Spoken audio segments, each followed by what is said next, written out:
Welcome to Thought Leadership on Tap, presented by Energy Software. This is bold thinking and powerful insights presented in 5 minutes or less.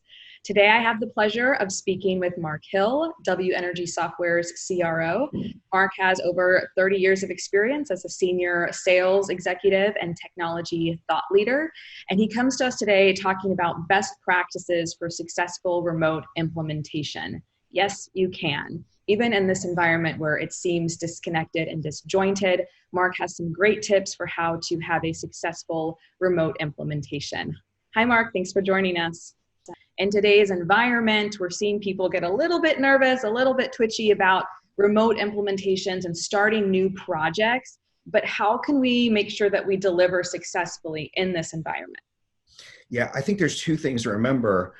Number one, it's okay. No one was prepared for this. If someone tells us that they were prepared for it, I'm immediately suspicious into how is that possible and what are they thinking the lottery numbers are, because that is the only way you could be prepared. The second is to realize that, in fact, many of the same great practices that you had within your organization are convertible into this new remote organization. We were very much a remote organization, although I don't know that we at W Energy thought of ourselves as a remote organization. Over the years, we had done things, to get ourselves ready, and our people had become, more in tune with remote communications and feeling comfortable that, in fact, the person on the other side of the phone or the other side of the video call or the other side of the email was, in fact, engaged as you were. And we really kind of saw that spirit carry through our whole organization. So when we had to make this pivot, it was as shocking to us as an organization, and we all love to walk the halls and see our friends and things like that. But we did realize that very quickly we could fall back on, those practices and those cultural elements of connection and friendship and family that we had relied on well before this. One of our best practices is making sure that our team is all together in one common messaging application that's specific and utilized by that project. That way, all of a sudden, if I have an issue, a question, I don't have to set up a conference call you on the phone, stop you from what you're doing.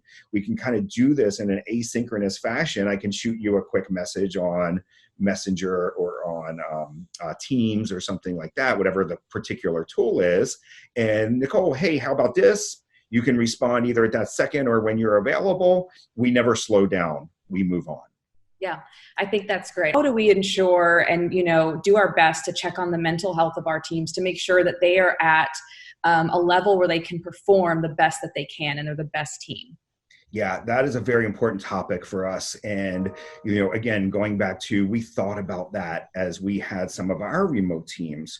And working effectively remotely is all about engagement.